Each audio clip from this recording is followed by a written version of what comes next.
Sembra che ci siano tutti gli elementi per poter dire che siamo a un nuovo inizio. I grafici certificano una risalita del contagio dopo settimane di decrescita, un trend che coinvolge in Veneto anche i ricoveri negli ospedali. C'è una flessione in aumento anche per quanto riguarda i ricoveri, nelle terapie non intensive e nelle terapie intensive a livello nazionale. Quindi tutto fa pensare che veramente siamo di fronte a un nuovo inizio.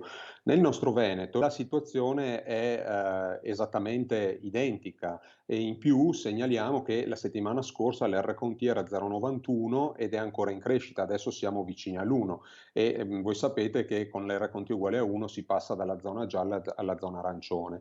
La tendenza quindi sembra ineludibile per Massimo Guerriero, epidemiologo e biostatistico all'Università di Verona. L'incidenza delle varianti, l'inglese soprattutto, ha fatto riprendere quota al virus dopo il calo complessivo di inizio anno. C'è stata questa decrescita, ma la decrescita non è arrivata a zero e quindi diciamo che sta nascendo un nuovo giorno, non dallo zero, ma da un punto che come vedete è già molto alto rispetto alla prima ondata di marzo e aprile del 2020. Rispetto al 2020 però ci sono i vaccini. Adesso stiamo facendo fatica a far partire la macchina, però sarà sempre meglio, quindi voglio dire, il futuro sarà veramente sempre più roseo. Bisogna adesso fare attenzione in questi mesi perché siamo ben lungi dall'avere la possibilità di fare una vaccinazione di massa. Per questo, dice l'epidemiologo, bisogna evitare gli assembramenti come quelli visti nel weekend. Mi disturbano queste immagini perché le vivo anch'io nella mia Verona e anche con i miei figli nel weekend siamo usciti per fare una passeggiata, ma il centro storico della città era non avvicinabile.